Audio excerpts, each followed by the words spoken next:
Amém.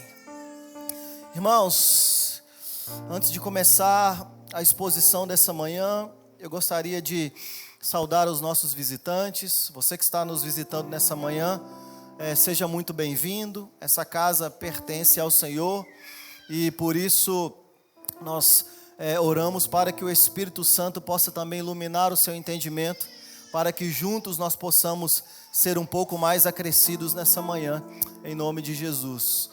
Nós estamos aproveitando esse mês de abril, já que é um mês que nós comemoramos a Páscoa, e nós estamos falando sobre esperança renovada. Basicamente, nós estamos falando sobre a cruz de Cristo. E no domingo passado nós falamos que tudo começa na cruz. Talvez algumas pessoas agem como se a cruz fosse um plano B de Deus. Deus planejou alguma coisa, foi pego de surpresa por causa do pecado do homem e do pecado da mulher, e agora ele, como um bom brasileiro, teve que dar um jeitinho.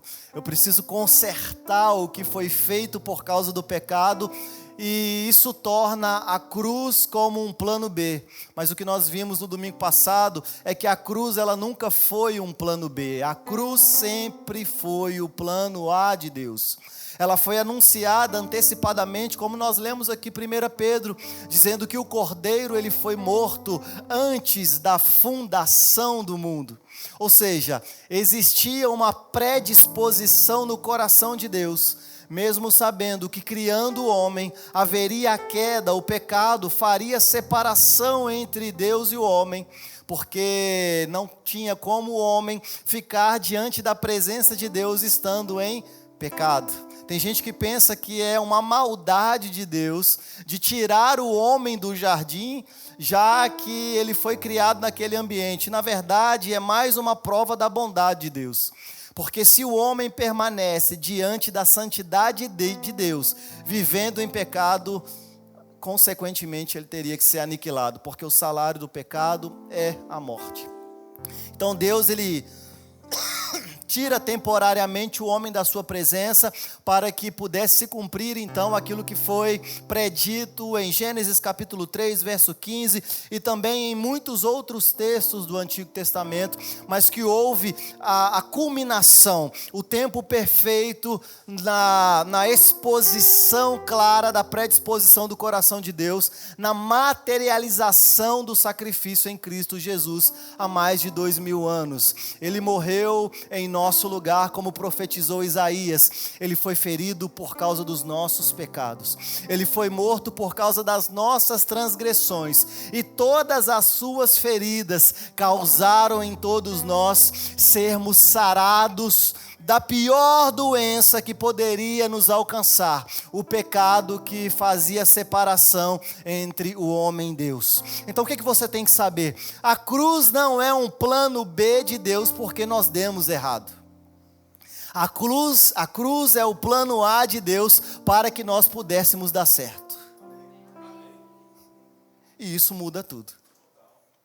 A cruz não é um plano B porque nós demos errado. A cruz é o plano A para que nós pudéssemos dar certo. O que é dar certo? É ser humano segundo a perspectiva de Deus. Nada mais espiritual do que ser humano segundo a perspectiva de Deus. A cruz é o plano A porque tudo começa na cruz. Agora, para que isso pudesse acontecer, hoje nós vamos falar sobre como nós fomos atraídos pela cruz. Nós fomos atraídos pela cruz. Ninguém em sã consciência, de forma natural, se achegaria a algo como uma cruz. Mas com uma realidade espiritual, nós fomos atraídos pela cruz. Porque nós temos uma dose de atração, que é o Cristo, o amor derramado, o verbo que se fez carne e tabernaculou entre nós, e vimos a glória do Pai no seu Filho unigênito. Nós temos Filipe pedindo para ver Deus e Jesus dizendo: você está pedindo para ver Deus? Quem vê a mim, vê também ao Pai.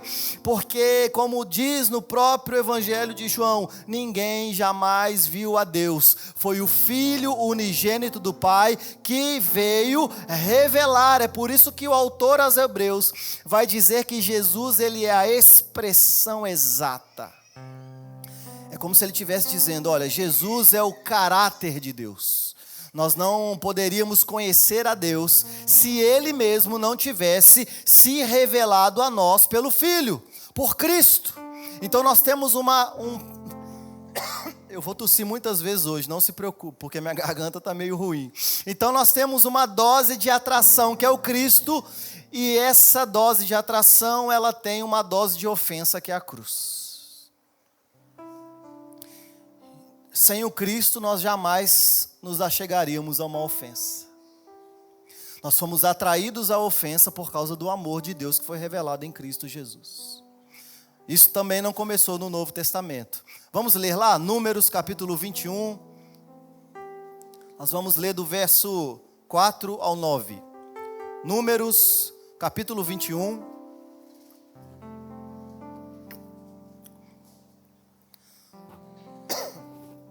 Números capítulo 21, versos 4 ao 9.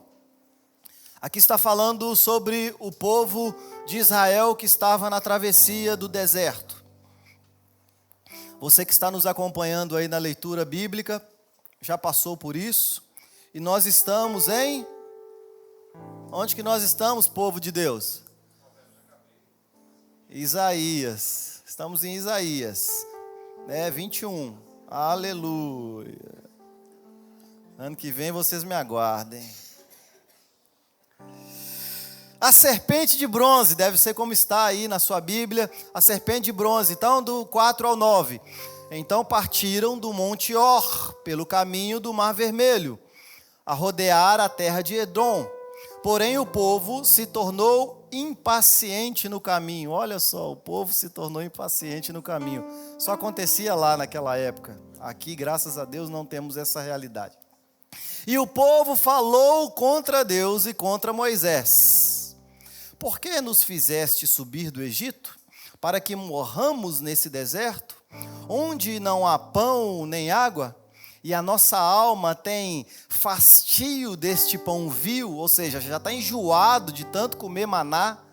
Então o Senhor mandou entre o povo serpentes abrasadoras, que mordiam o povo, e morreram muitos do povo de Israel. Veio o povo a Moisés, dizendo: havemos pecado, porque temos falado contra o Senhor e contra ti. Ore ao Senhor, que tire de nós as serpentes. Então Moisés orou pelo povo. Disse o Senhor a Moisés: faça uma serpente de bronze, uma serpente abrasadora, uma serpente em chamas. Põe-na sobre uma haste, e será que todo mordido que olhar para ela viverá. Versículo 9: fez Moisés uma serpente de bronze e a pôs sobre a haste. Sendo alguém mordido por alguma serpente, se olhasse para a serpente de bronze, sarava da sua picada mortal. Pai, esta é a tua palavra. Nós nos submetemos à tua palavra para que o teu Espírito tenha primazia sobre todos nós aqui nessa manhã. Nos dê um pouco mais daquilo que o Senhor tem para nos acrescentar em nome de Jesus. Amém. Irmãos, nós acabamos de ler um relato que, na verdade, só muda o endereço, mas povo é povo desde sempre. O povo se comporta como povo desde sempre. Então nós nos comportamos assim, e graças a Deus, porque não há sombra de variação no caráter de Deus. Hebreus 13:8 vai dizer que Jesus Cristo, que o próprio autor vai chamá-lo de a expressão exata de Deus, vai dizer que não há sombra de variação. Ele é o mesmo ontem, ele é o mesmo hoje, e ele será o mesmo para sempre. É muito bom se relacionar com alguém que é constante. Porque nós sabemos que não há variação no caráter dele. Ele não vai mudar diante da minha mudança, ou ele não vai mudar de ideia diante das minhas incapacidades. Ele é o mesmo ontem, ele é o mesmo hoje, ele é o mesmo para sempre. O povo de Israel estava impaciente. O texto é claro dizendo que eles estavam falando contra Deus e também falando contra Moisés. Eles estavam falando contra Deus e falando contra Moisés, murmurando. Por que murmuração é um pecado grave? Porque murmuração é você falar contra Deus. É você dizer que a sua vontade, ela é oposta à vontade de Deus. E que a vontade de Deus, ela é oposta à sua vontade. E por isso, murmuração é um pecado que é dito nas escrituras sagradas, tanto do Antigo Testamento, como também do Novo Testamento. Então o povo está impaciente, falando contra Deus, falando contra Moisés. E Deus, ele vai responder dizendo: vocês querem mais pão? Vocês querem água? Não, não é isso que Deus respondeu. Ele enviou serpentes ardentes que mordiam o povo, causando morte. Por isso que tem gente que pensa que o Deus do Antigo Testamento não é o mesmo Deus do Novo Testamento. É porque lhes faltam clareza, entendimento do propósito eterno de Deus que se culminaria no sacrifício vicário na cruz do Calvário. Deus, ele vai responder mediante aquilo que o povo estava pedindo. E é por isso que eu já disse aqui muitas vezes: Deus nem sempre ele responde às nossas orações. Tem vezes que ele também responde às nossas murmurações. O problema é que quando nós murmuramos, aquilo que nós recebemos não colabora com uma saúde, mas ela vai nos matando diariamente até ao ponto de estarmos separados da vida de Deus. E o povo então vai reconhecer que estava em pecado. E é por isso que eles vão até Moisés. É sempre, o Moisés. Vai até Moisés e Moisés, fale com Deus. Nós não temos essa capacidade, intercede por nós. Até que o texto vai dizer que Moisés vai ser instruído pelo próprio Deus para fazer uma serpente de bronze e levantá-la sobre um estandarte. E ele vai dizer: olha, quem olhar para essa serpente de bronze seria curado e viveria da ferida mortal que tinha chegado a todos eles. Então isso parece uma história um pouco confusa, mas nós temos uma revelação clara no Novo Testamento. Porque isso não começa aqui, como eu já disse, existe uma promessa de cruz desde o livro de Gênesis. Nós lemos no capítulo 3, versículo 15 de Gênesis, no domingo passado, onde Deus ele prometia a semente da mulher, falando que a semente da mulher esmagaria a cabeça da serpente. Eu não sei se você já notou, mas em Gênesis nós temos uma serpente. No livro de Apocalipse nós temos um dragão. Alguns teólogos gostam de pensar que, e textos bíblicos colaboram para isso, é que essa serpente ela foi se alimentando do pecado da humanidade, ao ponto de que no fim dos tempos ela não é mais como uma serpente, mas agora ela é como um dragão. Não é mais algo local, pequeno e físico, mas agora é uma mentalidade, é um pensamento babilônico. Deus ele vai prometer que a semente da mulher, e essa expressão semente da mulher, ela é muito curiosa quando nós falamos sobre uma mulher, porque é como se Deus estivesse dizendo o sêmen da mulher. Mulher não tem semente. Mulher não tem sêmen. É por isso que houve a necessidade do Espírito Santo descer sobre Maria. E nós temos aquele lindo cântico na Bíblia: descerá sobre ti o Espírito Santo e o poder do Altíssimo te envolverá. Ou seja, ela não tem a semente nem natural e nem espiritual, mas aprove a Deus de plantar na mulher a semente espiritual do próprio Deus, dizendo: essa semente que agora a mulher carrega, essa semente vai esmagar a cabeça da serpente. E essa é a primeira profecia do Messias em todas as sagradas escrituras, dizendo que ele vai vir para salvar a humanidade. Então a imagem da serpente esmagada já aponta para uma vitória do Messias sobre o mal. É por isso que nós lemos Isaías 53, que é chamado de o servo sofredor. Ele carregou os nossos pecados. Foi ele que recebeu a ira de Deus. Como eu disse domingo passado, você não foi livre do diabo. Como quem tem o mesmo poder de Deus, ou como quem é um algoz de Deus. Não, irmãos, nós fomos livres da ira de Deus. O que Jesus recebeu na cruz do Calvário foi a ira de Deus derramada sobre ele. E o texto muito estarrecedor é dizer que Deus agradou moer o seu próprio filho em prol da humanidade. Ou seja, ele sabia qual era o propósito final de todas as coisas. Porque a cruz não é um plano B. Tudo começou na cruz e por isso ele precisava nos atrair até essa cruz. Jesus sendo servo sofredor, ele carregaria os nossos pecados, ou seja, então o Messias ele precisava sofrer em nosso lugar, não qualquer coisa, mas a ira de Deus. O texto bíblico vai dizer assim, olha, ai daqueles que caírem nas mãos de um Deus irado, melhor que não tivessem nem nascido, ou seja, melhor que não tivessem existido. Então o Messias, ele sofreria em nosso lugar, ele morreria em nosso lugar, porque ele está carregando a nossa culpa. Ele está carregando o escrito de dívida que era contra nós. Então a sua morte, ela foi uma morte expiatória. A morte de Jesus foi uma morte substitutiva. Aquela morte era sua. Aquela morte era minha, aquela morte era nossa. Então ele nos substituiu, carregando em si o nosso pecado, trazendo-nos a paz e a cura. Tem gente que lê Isaías 53 e não entende, porque fala assim, cara, eu passo por situações de saúde ou de falta de saúde física, mas Isaías 53 está dizendo que ele me curou. A cura que nós recebemos em Isaías 53 foi a cura do pecado que nos separava eternamente de Deus. Uma picada mortal que nós recebemos da serpente.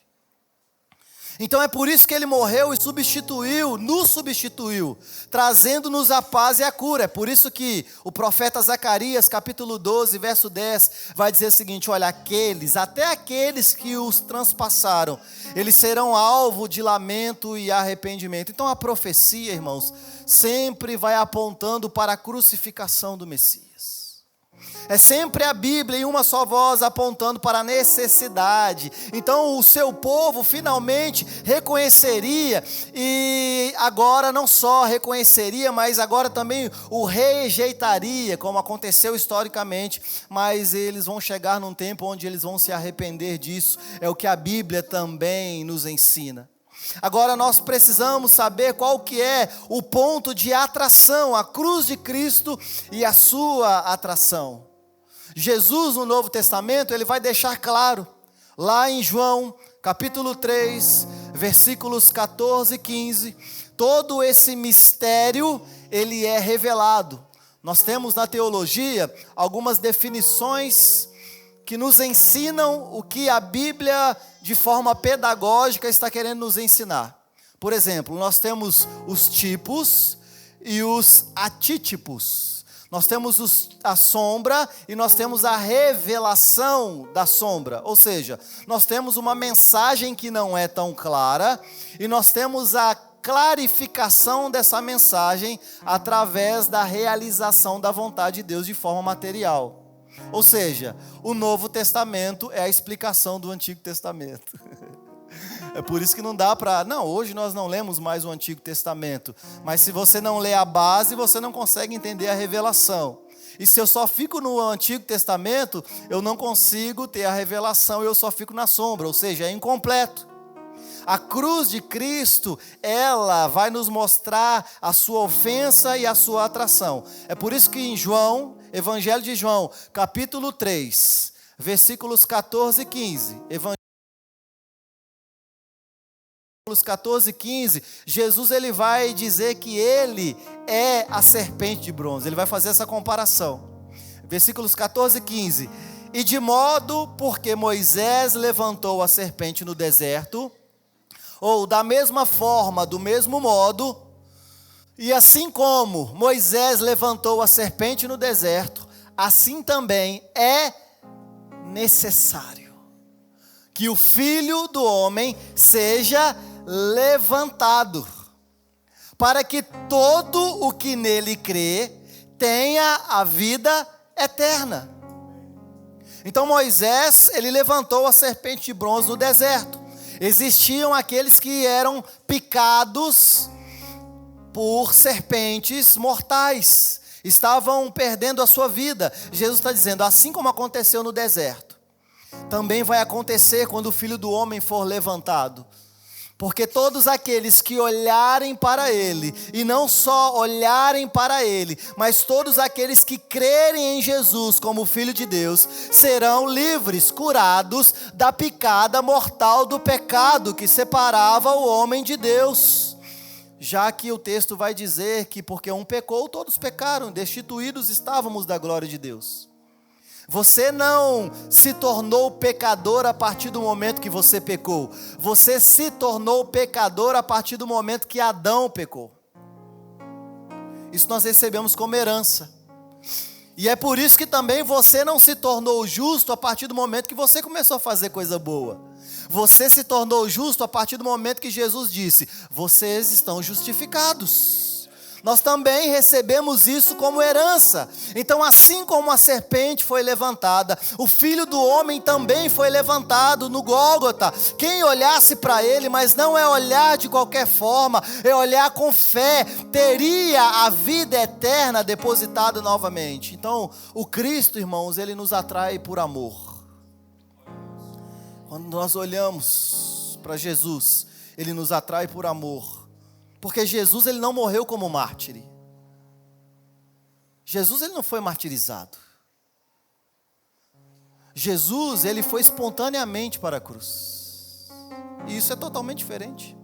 Existe um homem chamado Octavius Winslow, um bom nome para você colocar no seu filho aí, Octavius Winslow, que ele vai resumir bem tudo isso que aconteceu numa bela frase. Ele vai dizer o seguinte: olha, quem que entregou Jesus para morrer? Aí ele vai responder: não foi Judas por dinheiro. Não foi Pilatos por temor. Não foram os judeus por inveja, mas o Pai por amor.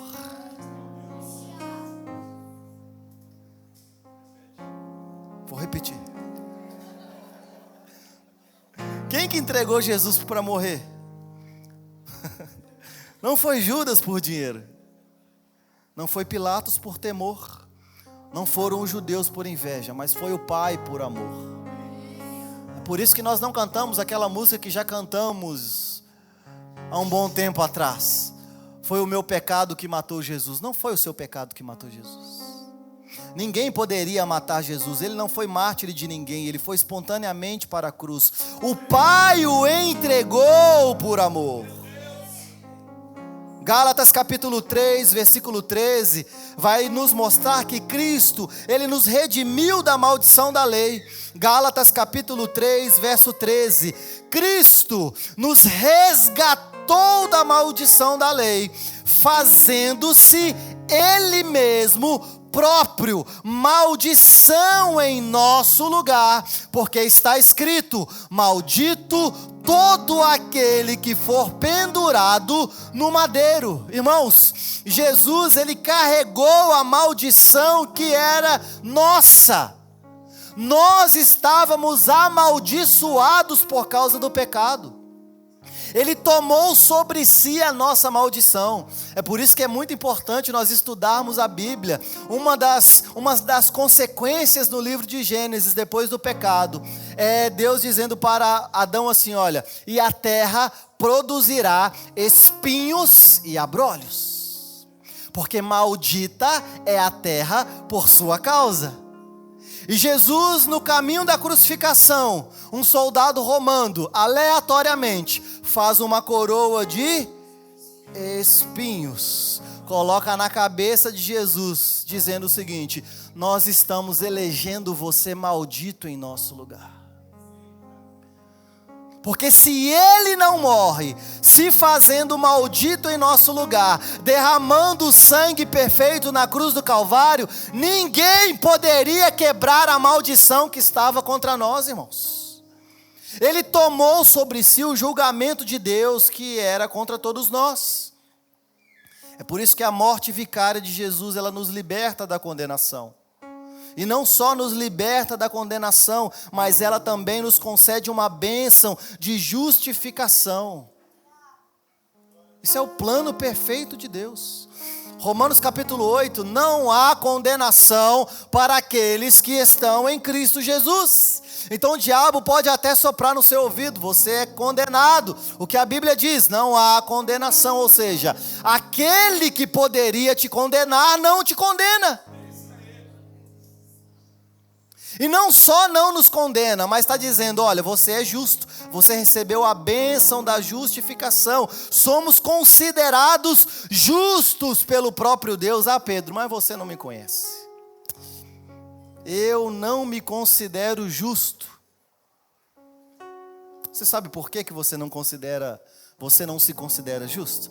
É porque você é viciado na sua justiça própria. Você gosta da sua justiça própria. Você gosta de resolver os problemas do pecado com a força do seu braço. Você está perpetuando algo que Adão e a mulher fizeram no deserto, no jardim. Quando eles pecaram e eles tentaram resolver o problema do pecado, cobrindo a sua nudez com folhas de figueira, ao ponto de Deus se manifestar no jardim e ter que tirar aquilo e cobrir com peles, derramar sangue de um inocente para que a promessa pudesse ser cumprida no futuro. Você está acostumado com a sua justiça própria. E eu vou te dizer algo nessa manhã, justiça própria não é só pensar mais de si mesmo. Ah, eu sou muito bom, eu consigo resolver os meus problemas, isso é justiça própria. Mas pensar menos do que Deus disse ao seu respeito também é justiça própria. Ah, eu sou o cocô do cavalo, como é? Eu sou o cocô do cavalo do bandido, eu sou o mosquito que pousa no cocô do cavalo do bandido. Ó céus, ó azar, ó vida. Da mesma forma, você está vivendo a sua vida baseada na justiça própria, porque tanto se eu penso além do que eu deveria, ou se eu penso aquém do que eu deveria, o que eu estou fazendo é tirando a centralidade da justiça na crucificação. É dizendo, não é suficiente. Pois as duas atitudes retiram a centralidade da justificação na cruz de Cristo. O sacrifício vicário.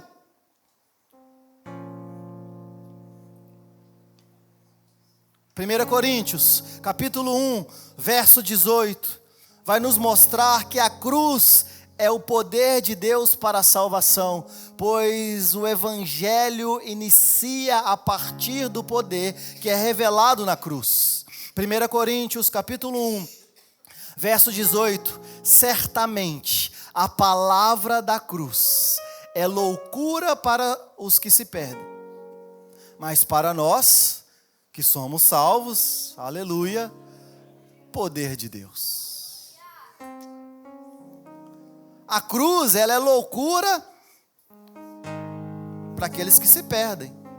E aqueles que se perdem, irmãos, vão se perder cada vez mais. Porque cada vez mais a pregação da cruz, ela tem se tornado loucura. É loucura ficar falando de cruz. Eu quero saber do meu ministério, eu quero saber da minha empresa, eu quero saber do meu casamento, eu quero saber da minha família. E a Bíblia continua falando, nós pregamos a Cristo e este crucificado. É por isso que certamente a palavra da cruz é loucura para os que se perdem, mas para nós que somos salvos, é poder de Deus. Para os que perecem, a cruz ela é loucura. Mas para nós que fomos alcançados pelo poder de Deus, ela é a manifestação do poder de Deus. Porque a cruz, ela revela a sabedoria, ela revela o poder de Deus que veio resgatar os pecadores. E é por isso que Cristo, ele nos atrai para a cruz com seu amor. É por isso que Paulo vai dizer, nós pregamos a Cristo e este crucificado. Porque é incompleto falar apenas do amor sem falar da ofensa. Nós não podemos nos alimentar apenas das partes que nós gostamos do Evangelho, como se fosse um crente self-service.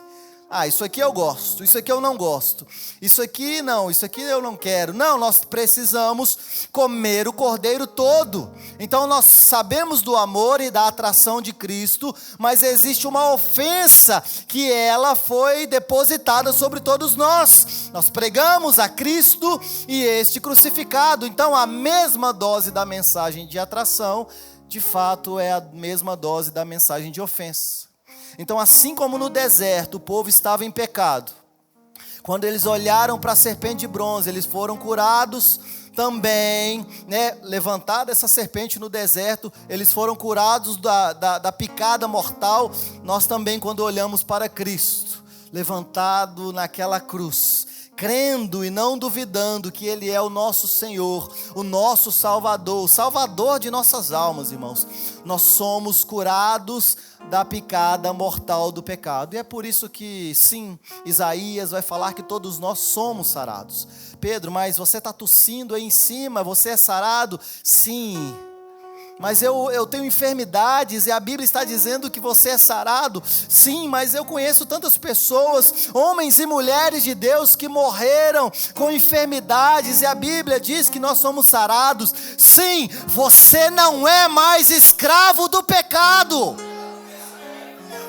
Você não é mais dominado pelo pecado.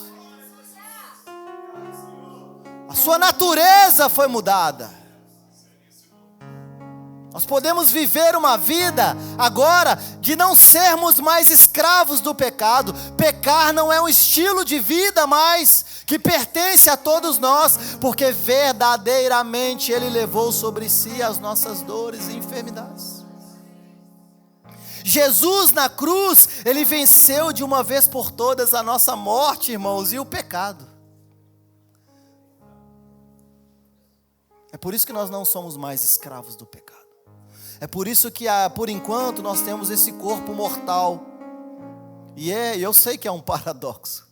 Porque por mais que Ele venceu o pecado ainda habita em nós. Por mais que Ele venceu a morte ainda existe nesse corpo mortal. É por isso que você não foi chamado para viver por aquilo que você vê. É por isso que a fé é o firme fundamento das coisas que se esperam e da convicção de fatos que nós não vimos. Jesus na cruz, Ele venceu de uma vez por todas o diabo, a morte e o pecado. Ah, mas eu sou pecador, olhe para o Cristo. Ah, mas eu sofri muitos traumas, olhe para o Cristo. Ah, Pedro, mas você não conhece a minha vida, olhe para o Cristo. Não há consequência de pecados que o Cristo crucificado não possa curar na nossa vida. Não há. Não há pecado que quando nós olharmos para o Cristo e esse crucificado não possa ser curado nas nossas vidas, irmãos. Desde que nós olhemos para Ele, o autor e o consumador da nossa fé, dizendo que Ele é o Senhor e Salvador, que Ele é o Cristo, o Filho do Deus vivo. Essa revelação, ela não é só para Pedro. Essa revelação, ela é para a igreja. É por isso que o texto vai dizer: vejo que tu és Pedro, e sobre esta pedra edificarei a minha igreja. Quem é a pedra? Não é Pedro. Quem é a pedra? É a revelação de que Jesus é o Cristo. Pedra, fundamento. Fundamento. Jesus é o Cristo, Filho de Deus vivo. Lucas capítulo 23, versículo 39, e aqui talvez nós estamos perpetuando o que esse malfeitor fez na cruz. Lucas capítulo 23, 39, um dos malfeitores crucificados blasfemava contra ele dizendo: não és tu o Cristo? Salve-te a ti mesmo e a nós também. Você não é Deus? Você não é o Messias predito nas Escrituras Sagradas? Quando nos falta a revelação do propósito eterno de Deus, nós queremos pregar para o próprio Deus. Você não é o Cristo? Então, desce daí. E talvez a nossa expectativa fosse que Jesus provasse a divindade dele descendo da cruz. Mas pelo contrário, irmãos, Ele permanece na cruz de forma voluntária. João capítulo 10, versículo 17, e 18, olha o que diz. João, Evangelho de João, capítulo 10, versículos 17 e 18. Por isso o Pai me ama. Por quê?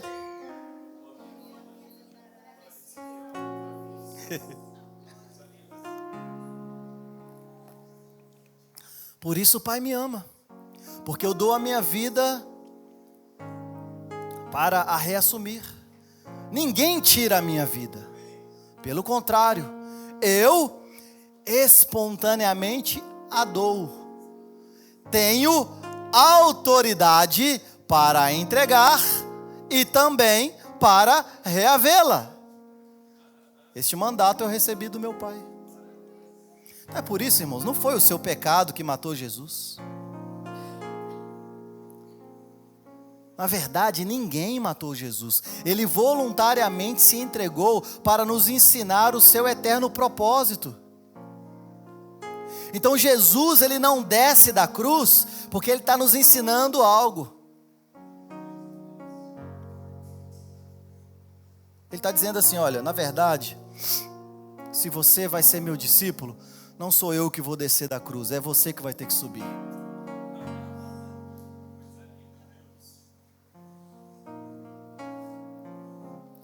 E é por isso que ele nos atraiu à cruz com o amor dele.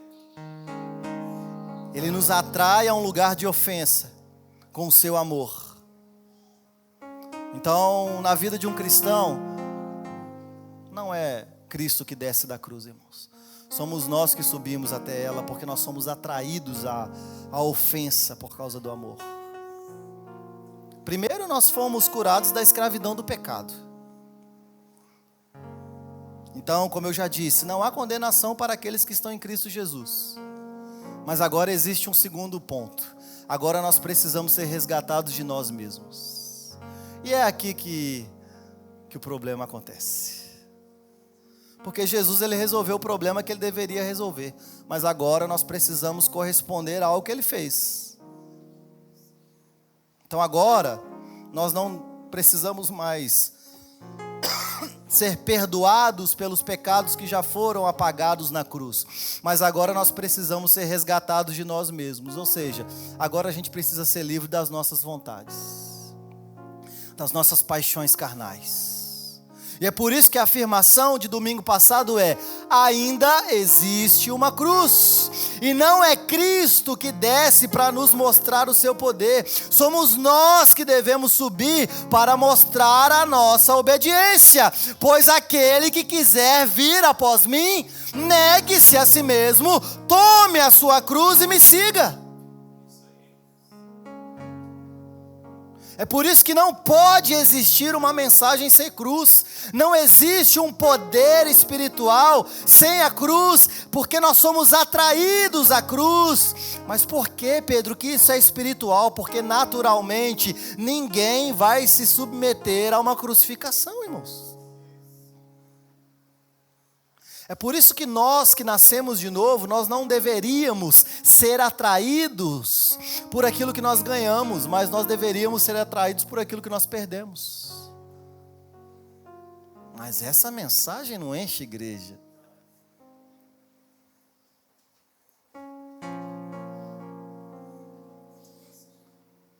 Fazer um culto bom, prometer bênçãos, milagres, prodígios, maravilhas, ok, irmãos, a gente sabe como fazer dar certo. A questão não é saber como fazer dar certo. A questão é para quem que eu vou prestar contas quando eu subir nesse lugar e não pregar o Cristo e esse crucificado.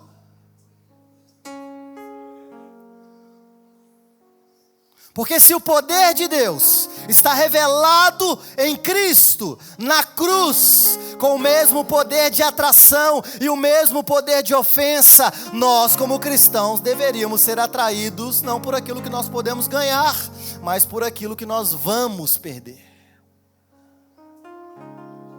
Jesus, ele nos ensina um princípio, é subir voluntariamente para a cruz. É por isso que nós vamos ensinando, nós vamos caminhando junto, mas chega uma hora que eu falo assim, cara, agora se a pessoa quiser, ela quer, se ela não quiser, ela não quer. A mensagem, ela se torna comprometida quando nós anulamos a identidade de um cristão, que é abraçar a cruz. E o problema disso é que a gente tem que fazer isso voluntariamente. Não pode ser obrigado. Então eu não estou aqui obrigando você a alguma coisa. Você faz se você quiser. Só não conta comigo para caminhar uma caminhada que não é da cruz. Não conta comigo.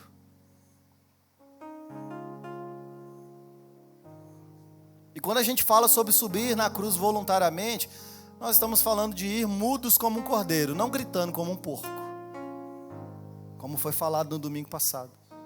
Então nós temos aqui Mateus capítulo 16, versículo 22, nós vamos ler até o 23. Mateus capítulo 16, 22 até o 23, na verdade 21 ao 23. Mateus 16, 21 ao 23.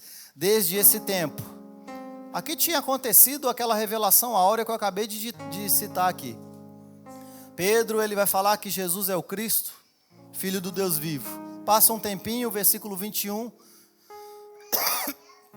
Desde esse tempo começou Jesus a mostrar a seus discípulos que lhes era necessário seguir para Jerusalém e sofrer muitas coisas dos anciãos, dos principais sacerdotes e dos escribas, ser morto e ressuscitado no terceiro dia.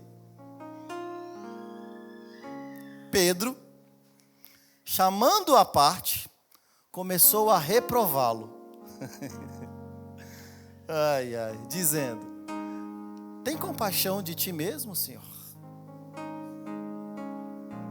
Isso de modo algum te acontecerá. Mas Jesus, voltando, disse a Pedro: arreda, Satanás.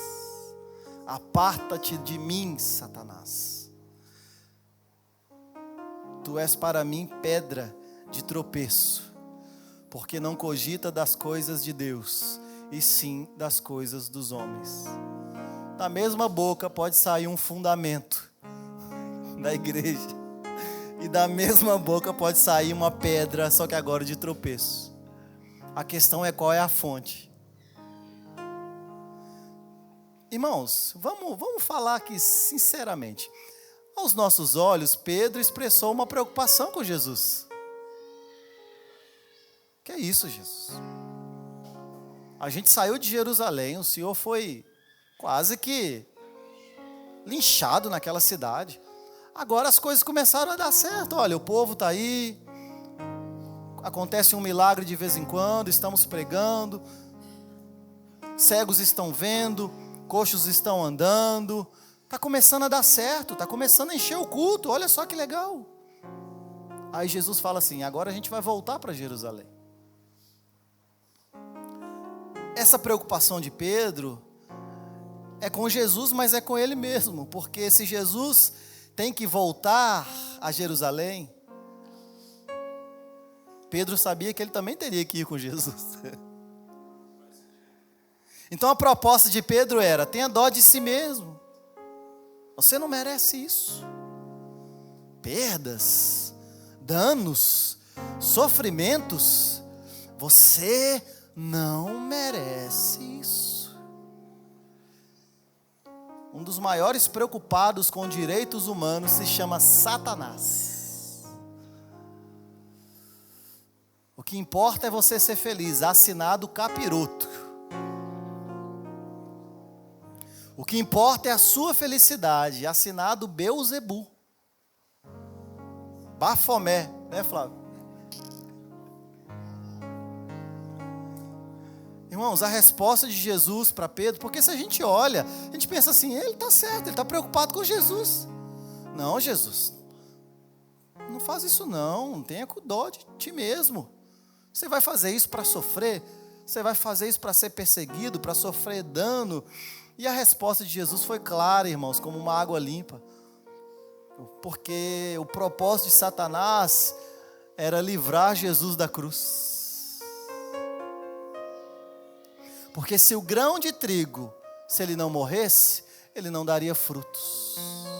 É por isso que a resposta de Jesus para Pedro é: saia de perto de mim, Satanás. Eu conheço o propósito de Deus. A cruz, ela sempre existiu e existe uma necessidade de atrair aqueles que se tornarão filhos pela cruz. O propósito de Satanás é livrar você da cruz, porque é somente na cruz que você encontra o Cristo e é liberto de si mesmo.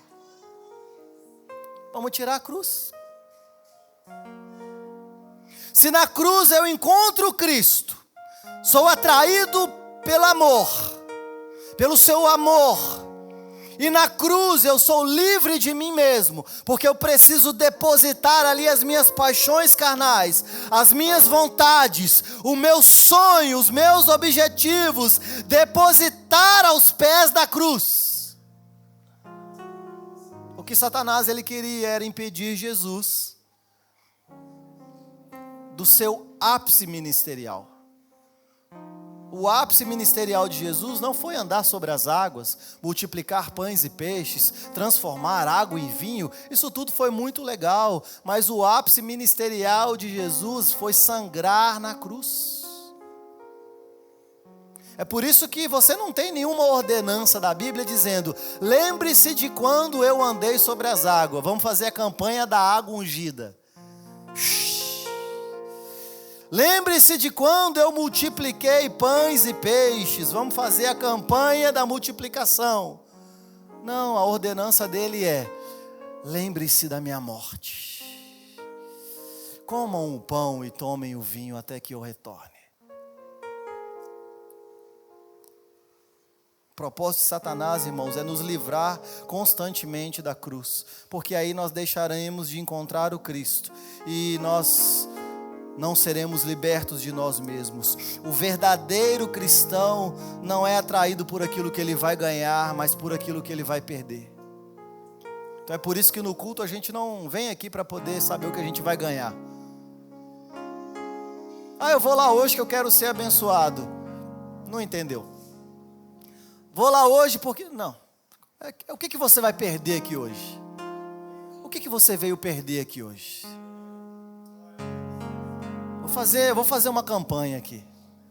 Vai ser as 7 sextas-feiras santas de como você perder a sua vida.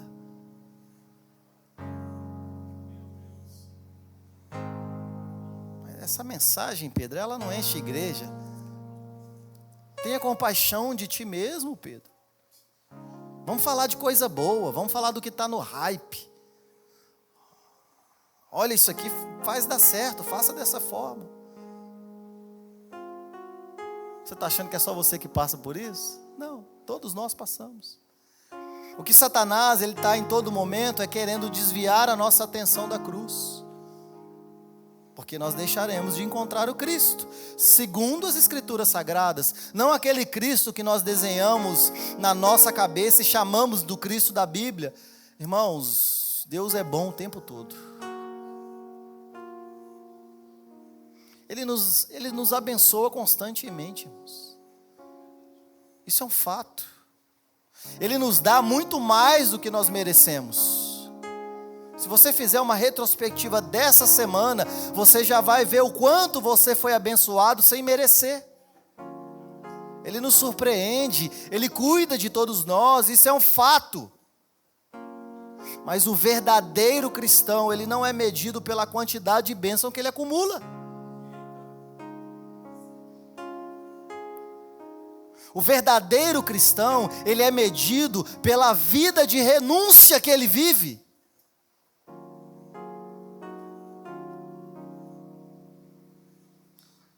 O verdadeiro cristão não é medido por aquilo que ele acumula, que ele junta. Mas muitas vezes nós somos medidos por não conseguir pegar alguma coisa, porque a nossa mão está pregada no madeiro.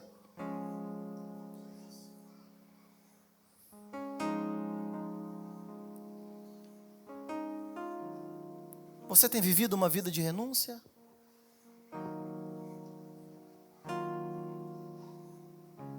Renunciado às suas vontades, os seus desejos? Você foi atraído pela cruz? Porque só pode ser atraído pela cruz e para a cruz aqueles que o Senhor designou para si. Porque de forma natural ninguém vai, irmãos. Você foi atraído pela cruz? Você já decidiu subir nela? Ou você ainda está esperando Jesus descer para provar a divindade dele para você?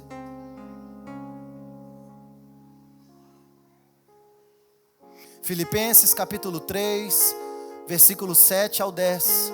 Diz assim, olha, mas o que para mim era lucro, eu considerei isso por perda por causa de Cristo. Sim, deveras, considero tudo como perda, por causa da sublimidade do conhecimento de Cristo Jesus, o meu Senhor. Por amor do qual eu perdi todas as coisas e as considero como esterco, como bosta, para ganhar a Cristo. A sua vontade, irmãos, a minha vontade, os nossos desejos, desculpa, mas tudo é merda.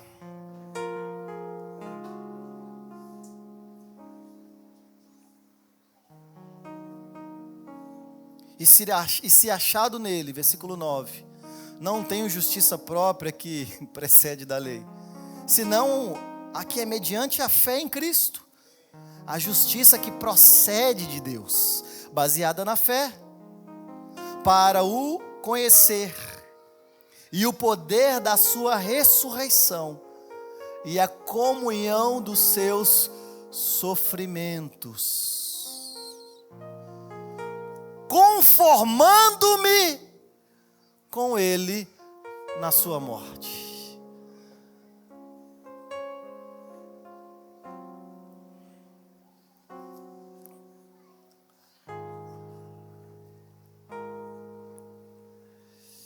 Talvez uma das melhores maneiras de nós fazermos uma autoavaliação nos nossos dias, se nós estamos vivendo uma vida de renúncia, uma vida crucificada de fato, é se nós analisarmos a nós mesmos e percebermos se nós temos vivido uma vida de perdão. Porque quem ama, irmãos, perdoa. Isso aí você já está cansado de ouvir.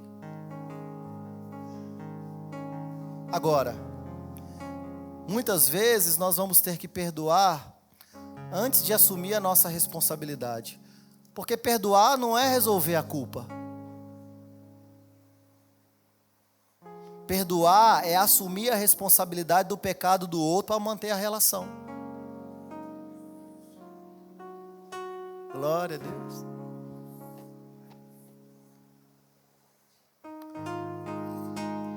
Essa semana eu tive que descer da cruz. Você só conseguiu descer lá porque você não tinha subido de forma completa.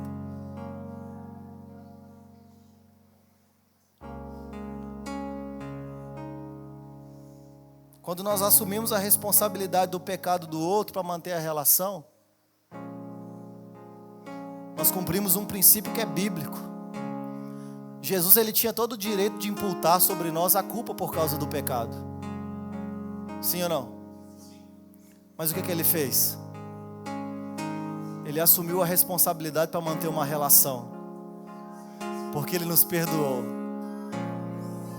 Foi isso que ele fez. Ele tinha todo o direito de dizer: vocês são culpados. Mas como alguém que perdoa, ele assume a responsabilidade para manter a relação.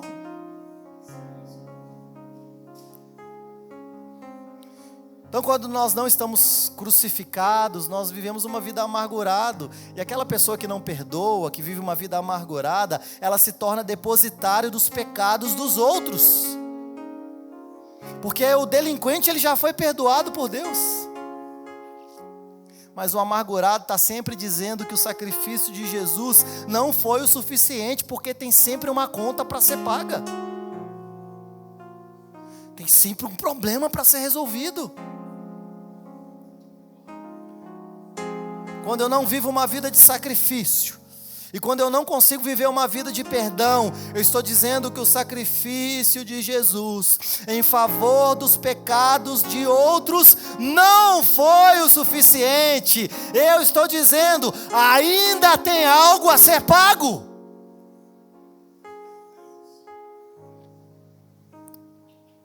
E eu não estou como alguém crucificado dizendo, perdoa-lhes, eles não sabem o que fazem. Eu estou como alguém que está aos pés da cruz, apontando a Jesus dizendo, você não é o Messias? Desce daí. Resolve os seus problemas. Agora, ao sermos atraídos para a cruz, irmãos, e ao sermos crucificados, não importa mais de quem é a culpa. Agora o que importa é quem vai assumir a responsabilidade.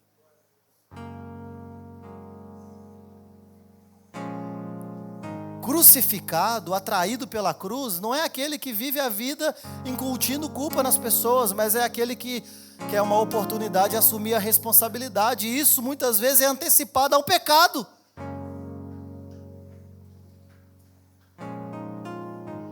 Porque quem sabe o quanto foi perdoado, assume a responsabilidade antes da culpa, irmãos. Não foi isso que Jesus fez por nós? Estão comigo aqui? Não foi isso que Jesus fez por nós? Por que Jesus ele antecipou a culpa, assumindo a responsabilidade? Para manter uma relação.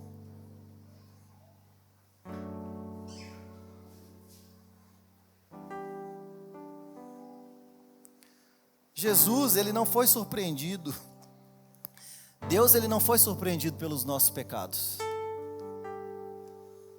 Assim como você também não deveria ser surpreendido pelo pecado de ninguém. Porque já existe uma luta muito maior dentro de você. Para que você ame o outro, como Jesus ordenou. Essa luta ela é muito mais difícil, irmãos. Perdoar o outro é muito mais difícil. Porque tem dia que você não quer perdoar o outro. Tem dia que você não quer amar o outro. Tem dia que você quer que o outro se poque no inferno.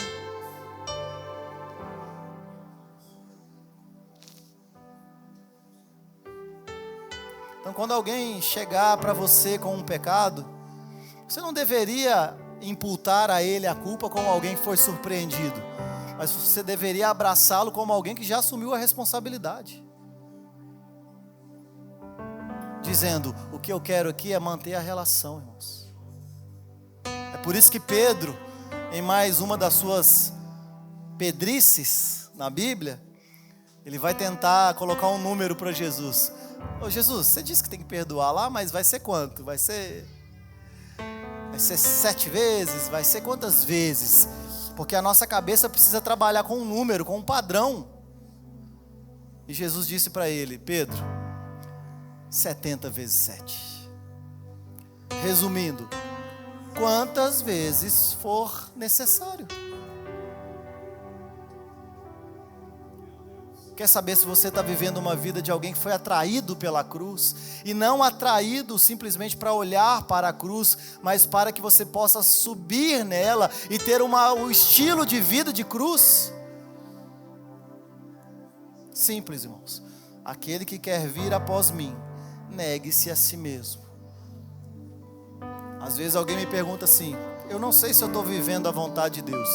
É simples, você quer fazer o que você está fazendo? Sim, então não é a vontade de Deus.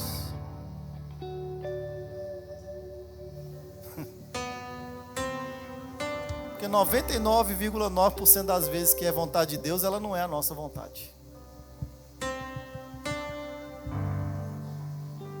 Negue-se a si mesmo. Parou por aqui o versículo? Não. Tome a sua cruz. E siga-me. Não é um evento, irmãos. Siga-me é um estilo de vida. Então não é você estar crucificado no domingo de manhã, das 10 ao meio-dia. É você ter um estilo de vida, de crucificação, dizendo, já não sou mais eu quem vivo, mas Cristo vive em mim. Essa vida agora não nos pertence mais.